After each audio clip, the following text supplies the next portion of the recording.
لأن الظلم ما يرضيش ربنا، كان لازم الحق هو اللي ينتصر في النهاية.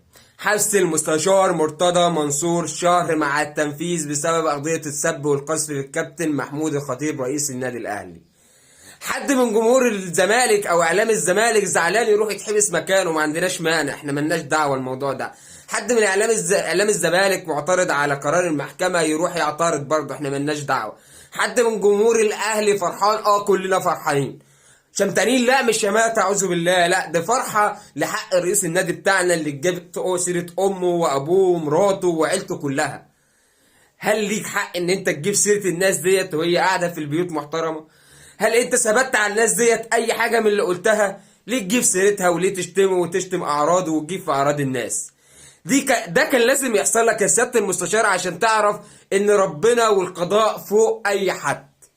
ربنا والقضاء فوق اي حد.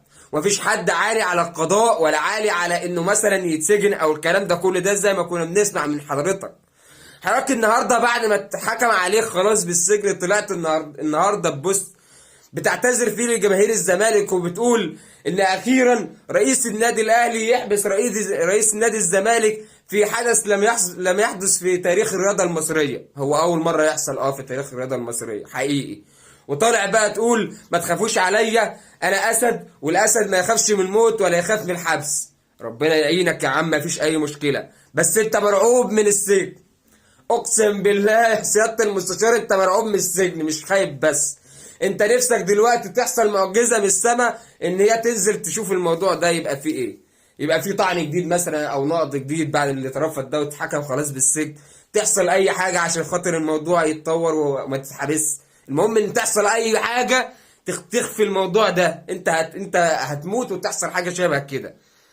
وطالع بقى يعتذر ويقول انا اسف لجماهير، شكرا لجماهير نادي الزمالك اللي وقفوا جنبي، وشكرا لاعضاء الجمعيه العموميه اللي انا بحبهم وبحب الاطفال خاصه، وشكرا لكل جماهير الزمالك.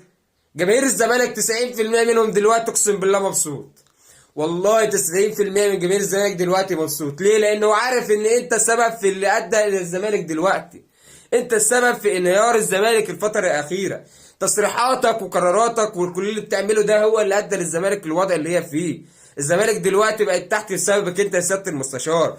جماهير الزمالك قبل ما يحصل الموضوع ده كانت بتدعي وتقول يا رب ترحل. دلوقتي بقى خلاص رسميا انت مش موجود في ادارة نادي الزمالك. ليه؟ بسبب قوانين الجمعية العمومية في ان اي مسؤول او اداري يتحبس حتى لو ساعة واحدة بيتعزل فورا.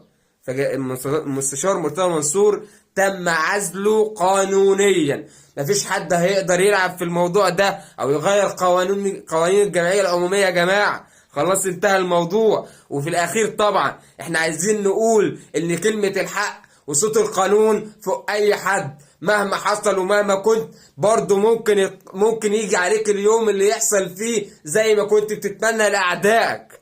انت كنت بتتمنى لاعدائك كده قبل كده، وكنت بتقول انها مؤامره على مين يا سياده المستشار؟ مؤامره على الزمالك مين اللي هيتامر عليه؟ هم شايفينه دلوقتي اضعف حد في افريقيا. مين اللي هيتامر على الزمالك وهو دلوقتي المستويات اللي بيقدمها في الدوري او دوري ابطال افريقيا او في اي مسابقه بتدخل معاه؟ الزمالك معلوش اي مؤامره خالص. اللي حصل ده كان حكم ربنا اولا، ثم حكم القانون، ثم حكم العدل. فمحدش يتكلم من جمهور الزمالك ويقول ان الكابتن محمود الخطيب هو اللي حبسه. لا، هو اللي حبس نفسه، هو اللي ودى نفسه للموضوع ده، هو اللي ودى نفسه للتهلكه بسبب الغلط وطول اللسان والتطاول ونجيبه والسب في الاعراض. وفي الاخير اتمنى من جمهور الزمالك ان شاء الله كل الدعم الفتره الجايه. بالتوفيق للزمالك وبالتوفيق للاهلي، والسلام عليكم ورحمه الله وبركاته.